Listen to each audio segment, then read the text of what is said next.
व्यापार करना बुरा नहीं है, लेकिन ये इसके मालिक हैं। अगर ये अहंकार आ गया तो बेकार है। कस्टोडियन है आप, आपको जिम्मेदारी सौंपी गई है। मैं एक डिग्री कॉलेज में पढ़ाता था, प्रेम विवाह किया तो एक मारुति 800 हमने खरीद ली दोनों ने। नई गाड़ी आती थी, वो मैनुअल आती थी ना, उतर के मोड़नी पड़ती थी।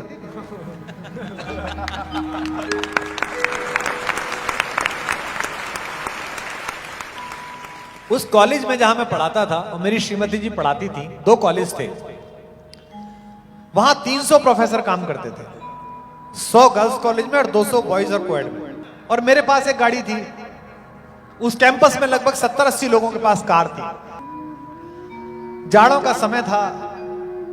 जिस शहर में मैं था, भरतपुर में, राजस्थान में नौकरी करता था, वो छोटा सा कस्बा था, तो रात को 7-8 बजे लोग सो जाते थे। मैं एक शहर में कोई कवि गोष्ठी हुई थी, उसमें आमंत्रित था। अब एक तो प्रेम विवाह, 2 साल के अफेयर के बाद, एक नई नई शादी, पत्नियां प्रतीक्षा करती हैं कि खाना साथ खाएं। बाद में तो पता होता है कि ये अपना खाई आएगा तो अपना खा। हाँ, कहा तक इसकी वेट करें। तो मैं चला गया साहब कवि गोष्ठी में। पत्नी से मैंने कहा कि मैं 9 बजे तक आ जाऊंगा, खाना साथ खाएंगे जैसा उसने कहा। गाड़ी लेके चला गया। वो कवि गोष्ठी थोड़ा लेट शुरू हुई, फिर मेरा नंबर आया। जनता को रस आना लगा, मैंने भी लंबी सुना दी। 10:30 बज गए। 11 बजे जब मैं अपने घर में पहुंचा, सरकार का मकान था, बड़ा लंबा चौड़ा, 5-6 कमरों का, उसमें हम 2 लोग गुल्लक में चवन्नी जैसे। उसका गेट वेट खुद ही खोला, अंदर घुसे, दरवाजा खटखटाया। श्रीमती जी निकली। उनके चेहरे पर एक गुस्से की रेखा थी। पत्नी झगड़ा कर ले तो पुरुष को मोक्ष प्राप्त हो जाता है कि चलो निकल गया। ना बोले तो वो रौरव नरक में पड़ा रहता है कि पता नहीं क्या सजा मिलेगी, बोल नहीं रही।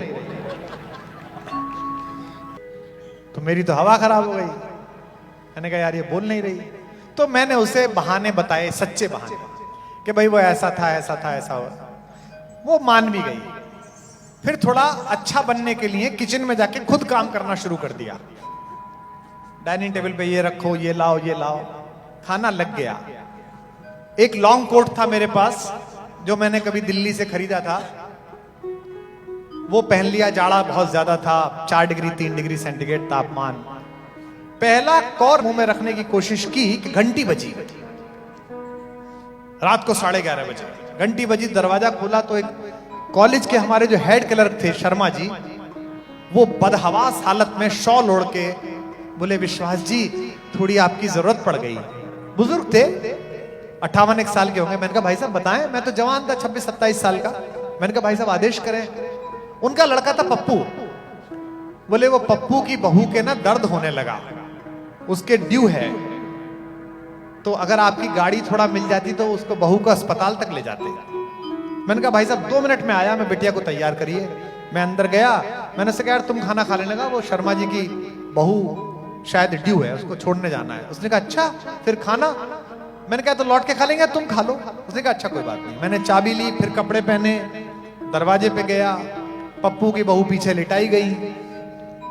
पप्पू की माँ उसकी गोद में बैठी, उसको लेके आगे मैं गाड़ी चला रहा हूं, इधर शर्मा जी बैठे। अस्पताल में पहुंचे, सरकारी अस्पताल, डॉक्टर नहीं मिल रहा, नर्स कहां है, स्ट्रेचर लाओ।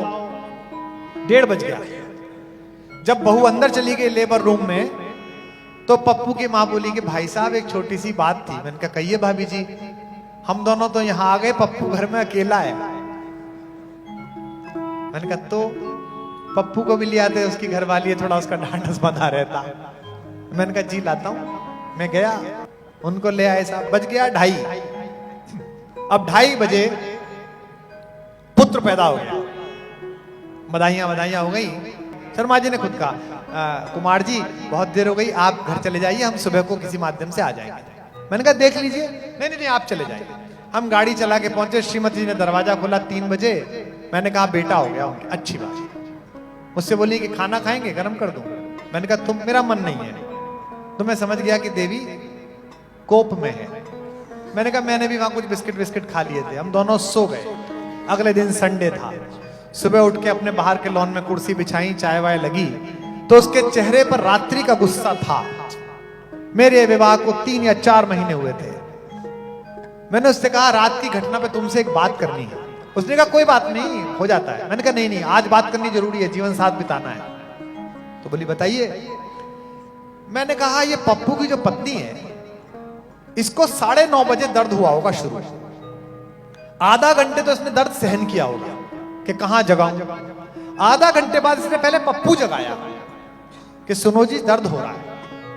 15-20 मिनट पप्पू ने भी अपनी आयुर्वेद क्रियाएं की होंगी, माथा वाता सहलाया, समझ में नहीं आया तो फिर वो पप्पू मम्मी के पास गया होगा, मम्मी ज्योति के दर्द हो रहा है।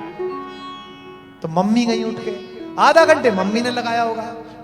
फिर वो पति के पास गई होंगी कि बहू अब बस अब ले जाने की स्थिति में है। तो जब उसने झंझोड़ के शर्मा जी को जगाया, अब इस बात को आप सुनना कस्टोडियन लोगों, इस कैंपस में 70 लोगों को भगवान ने गाड़ी दे रखी है और मैं सबसे नया प्रोफेसर हूं, ये 20-20 साल पुराने हैं। जैसे ही उनके दिमाग में आया कि एक गाड़ी चाहिए, तो सोते हुए आदमी के दिमाग में ईश्वर ने कहा गाड़ी, वो जो नया लड़का आया है गाजियाबाद वाला, उसके पास है, वहां से ले ले। तो वो मेरे पास आए। भगवान ने इनसे कहा कि बाकी 70 गाड़ी छोड़ 71वीं गाड़ी उसकी ले ले।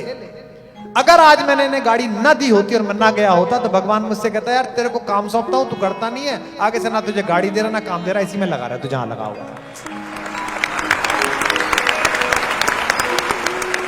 तो ये मैं इस गाड़ी का कस्टोडियन हूं, मैं इसका ओनर नहीं हूं। और वो दिन है कि आज का दिन है, आप सब भी अपने घर में संकल्प लीजिए, चीजें पुरानी हो जाएं और अगर सामर्थ्यवान हो तो उन्हें बेचना मत। अगर सामर्थ्यवान हो कि सोफा नया खरीद सकते हो तो उसको बेचना मत। अगर सामर्थ्यवान हो कि कपड़ा नया खरीद सकते हो तो पुराने को बेचना मत। उसको उन्हें देने की कोशिश करना जिनकी सामर्थ्य में इतनी कमी है कि तुम्हारे सोफे से काम चला सके।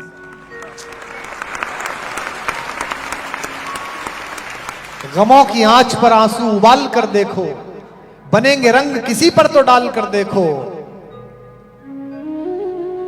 और इस पुण्य भूमि में रहने वाले लोगों, बनेंगे रंग किसी पर तो डाल कर देखो, तुम्हारे दिल की चुभन भी जरूर कम होगी, किसी के पांव का कांटा निकाल कर देखो।